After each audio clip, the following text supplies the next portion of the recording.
رات کی نماز یہ بڑی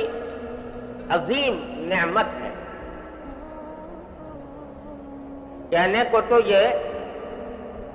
فرض یا واجب نہیں ہے. اللہ تعالیٰ نے اپنے بندوں پر رحمت اور شفقت کرتے ہوئے اس کو فرض قرار نہیں دیا کہ ہر آدمی کے ذمہ لازم ہو کہ وہ ضرور تہجد پڑھے اور ضرور رات کی نماز پڑھے. اگر ایسا کر دیتے تو ہم جیسے کمزور لوگ پتہ نہیں کہاں جاتے. اللہ تعالیٰ نے فرض لازم تو نہیں کیا لیکن سنت بنایا اس کو. اور سنت بھی ایسی ہے کہ اس کے ذریعے جو باطن کے مدارج طے ہوتے ہیں اور اس کے ذریعے جو انسان کی روحانی ترقی ہوتی ہے وہ کسی اور عمل میں شاید نہیں. اللہ تعالیٰ نے رات کی تاریکی میں نماز پڑھنے اور اللہ تعالیٰ کے ساتھ رابطہ جوڑنے میں جو تاثیر رکھی ہے وہ عجیب و غریب ہے اور کوئی دوسرا عمل اس کی ہمسری نہیں کرتا. ان ناشئۃ اللیل ہی اشد وطئا واقوم قیلا. رات کا وقت ہوتا ہے، دن کے وقت میں انسان اپنے دنیا کے کام دھندوں میں لگا ہوا ہے، دل کہیں ہے، دماغ کہیں ہے، خیالات منتشر ہیں اور کبھی کوئی بیچ میں حائل ہو گیا، کبھی کوئی بیچ میں حائل ہو گیا، یہ سلسلہ چلتا رہتا ہے. لیکن رات میں، رات کی تاریکی میں جب اللہ جل جلالہ سے رابطہ جوڑا جاتا ہے تو اللہ تبارک و تعالی اس وقت خصوصی فضل و انعام فرماتا ہے. ایک حدیث میں ہے کہ رسول کریم سرور عالم صلی اللہ علیہ وسلم نے ارشاد فرمایا کہ جب رات کا 1/3 حصہ گزر جاتا ہے تو اللہ جل جلالہ آسمان دنیا پر نزول فرماتے ہیں اور ان کی طرف سے یہ اعلان عام ہوتا ہے کہ ہے کوئی مغفرت طلب کرنے والا جس کی میں مغفرت کروں، ہے کوئی رزق مانگنے والا جس کو میں رزق دوں، ہے کوئی جو مبتلا آزار ہو، مصیبت میں مبتلا ہو جس کو میں عافیت عطا کروں. اللہ جل جلالہ کی طرف سے یہ اعلان ہو رہا ہوتا ہے پہلے 1/3 رات گزرنے کے بعد. مسلسل یہ اعلان اللہ تعالیٰ کی طرف سے جاری رہتا ہے صبح تک. تو گویا اللہ جل جلالہ کی خصوصی رحمت متوجہ ہوتی ہے ان اوقات میں اپنے بندوں کی طرف، اور جو بندے اس وقت میں اللہ جل جلالہ سے اپنا رابطہ جوڑتے ہیں اور تعلق قائم کرتے ہیں وہ اللہ تعالیٰ کی ان رحمتوں کے سزاوار ہوتے ہیں. بڑا قیمتی وقت ہے جو اللہ تبارک و تعالیٰ نے یہ رکھا ہے اور اس رات کی نماز میں بڑی ہی عظیم فضیلت رکھی ہے. اور آپ صحابہ کرام کو چونکہ نماز فرض نہیں تھی، تہجد کی نماز فرض تو تھی نہیں کہ آپ اس کی فرائض کی طرح تاکید فرماتے، لیکن ترغیب دیتے تھے رات کی نماز. چنانچہ ایک حدیث میں آتا ہے کہ حضرت عبداللہ بن عمر رضی اللہ تعالیٰ عنہ جو حضرت فاروق اعظم کے صاحبزادے ہیں،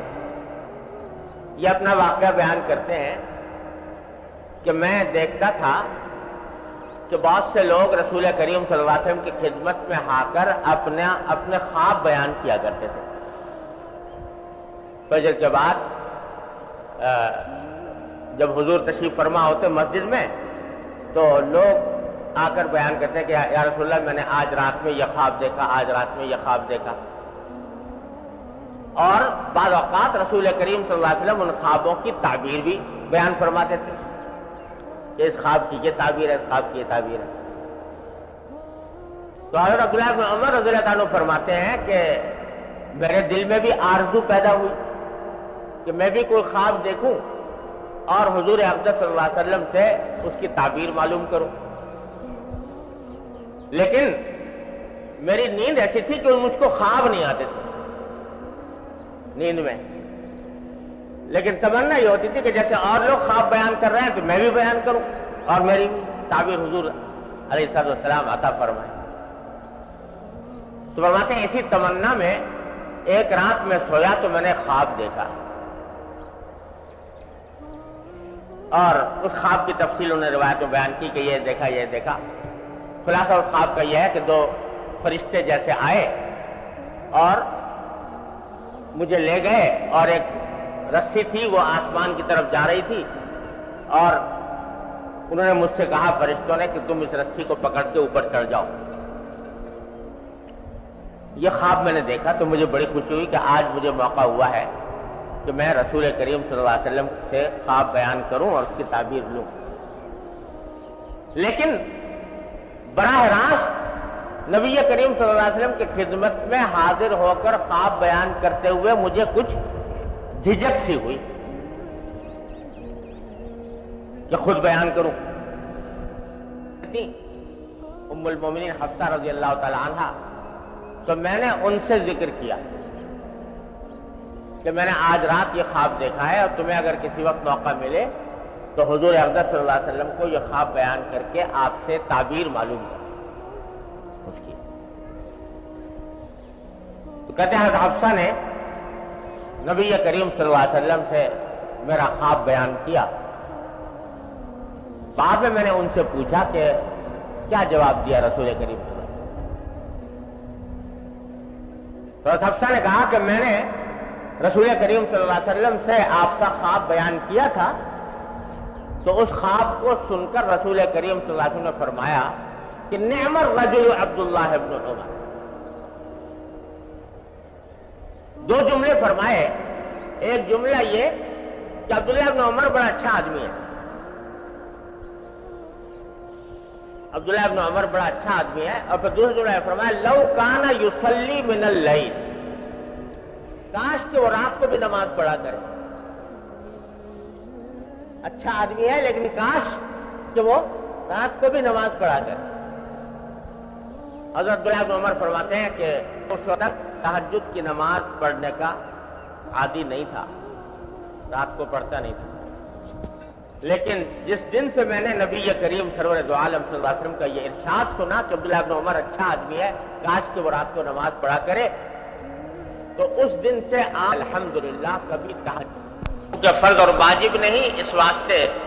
اس طرح کا حکم تو نہیں دیتے جیسے 5 نمازوں کا، لیکن ترغیب دیتے. چنانچہ اس کا نتیجہ یہ تھا کہ صحابہ کرام رضی اللہ تعالیٰ عنہ کی اکثریت رات کی نماز کی عادی تھی، اور قرآن کریم نے رات کی نماز پڑھنے والوں کی بڑی تعریف فرمائی. کانوا قلیلا من اللیل ما یہجعون وبالاسحار هم یستغفرون. سورہ مزمل پوری اسی رات کی نماز کے لیے نازل ہوئی ہے. تو یہ ہے بڑی عظیم نعمت، اور جو شخص اللہ تبارک و تعالیٰ کے راستے پر چلنا چاہتا ہو، اپنی اصلاح چاہتا ہو، اس کے لیے یہ یوں سمجھو کہ تقریباً ضروری جیسے اعمال میں سے ہے کہ رات کی نماز کا کچھ حصہ وہ پائے، کم از کم اس کا عادی بنے. البتہ حضرت والا نے جو یہاں پر بات ارشاد فرمائی ہے وہ ہم جیسے کمزور لوگوں کے لیے اس نعمت سے فائدہ اٹھانے کا آسان طریقہ حضرت نے بتایا. نماز تہجد کی اصل وقت تو ہے آخر شب، آخری رات کا جو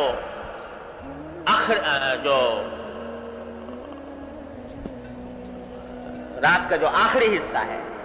وہ افضل وقت ہے تہجد کا. بلکہ فقہاء کرام نے یہ فرمایا ہے کہ اگر رات کو 3 حصوں میں تقسیم کیا جائے تو دوسرا حصہ، دوسرا تہائی حصہ یہ افضل ترین وقت ہے کہ آدمی اس وقت میں تہجد پڑھے، پھر چاہے بعد میں سو جائے اور پھر فجر کے لیے اٹھے۔ اور اگر رات کو 2 حصوں میں تقسیم کیا جائے تو آخری حصہ جو ہے وہ زیادہ افضل ہے تہجد کے لیے۔ تو اصل بات یہ ہے کہ آدمی کو چاہیے کہ اس کا اہتمام کرے کہ اللہ تبارک و تعالیٰ توفیق دے تو آخر شب میں بیدار ہو کر تہجد کی نماز ادا کرے۔ لیکن ایک حدیث ہے جو معجم طبرانی میں مروی ہے، اس میں رسول کریم صلی اللہ علیہ وسلم نے ارشاد فرمایا کہ لا بد من صلاۃ باللیل ولو حلب شاہ، کہ رات کے وقت میں کچھ نماز پڑھنا ضروری ہے۔ ضروری ہونے کا معنی یہ کہ اللہ تبارک و تعالیٰ کی رحمتوں کو متوجہ کرنے کے لیے اور اپنی اصلاح کی خاطر آدمی کو ضروری ناگزیر ہے کہ وہ رات کے اندر کچھ نماز پڑھے۔ اور فرمایا ولو حلب شاۃ، چاہے وہ اتنی ہی دیر کیوں نہ ہو جتنی دیر میں ایک بکری کا دودھ دویا جاتا ہے۔ بکری کا دودھ اگر دوئیں تو بہت زیادہ وقت نہیں لگتا اور جلدی دوہا جاتا ہے، کیونکہ دودھ کم ہوتا ہے بکری کا گائے اور بھینس کے مقابلے میں۔ تو بولے کہ جتنی دیر میں بکری کا دودھ دویا جاتا ہے اتنا ہی کیوں نہ ہو، لیکن نماز رات کی نماز فرمایا لا بد من صلاۃ باللیل، ضرور ہونی چاہیے اور کسی مومن کو وہ چھوڑنی نہ چاہیے۔ پھر آگے فرمایا، یہ حدیث ہی کا حصہ ہے کہ وَمَا كَانَ بَعْدَ صَلَاةِ الْعَشَاءِ فَهُوَ مِنَ اللَّيْلِ، کہ نماز عشاء کے بعد جو بھی نماز پڑھی جائے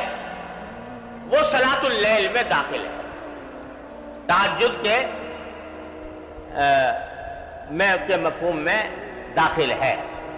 جو عشاء کے بعد جو بھی نماز پڑھی۔ اس نے اللہ تعالی اس حدیث میں رسول کریم سرور دو عالم صلی اللہ علیہ وسلم نے ہم جیسے کمزوروں کے لیے یہ آسانی کا راستہ تجویز فرما دیا کہ اگر سونے کے بعد اٹھنا مشکل ہو رہا ہے تو اول شب میں نماز عشاء پڑھنے کے بعد بھی اگر کچھ نماز تہجد کی نیت سے صلاۃ اللیل کی نیت سے پڑھ لی جائے تو انشاءاللہ تہجد اور صلاۃ اللیل کی برکات سے محرومی نہیں ہوگی۔ اس لیے بزرگ فرماتے ہیں کہ آدمی کو کوشش تو پوری یہ کرنی چاہیے کہ آخر شب میں اٹھ جائے، لیکن اگر اس کی عادت نہیں پڑی یا کوئی عارض درپیش ہے تو نماز عشاء کے بعد اور وتر سے پہلے اور عشاء کے بعد کچھ رکعتیں پڑھنے کا معمول بنا لے بنیت تہجد بنیت صلاۃ اللیل۔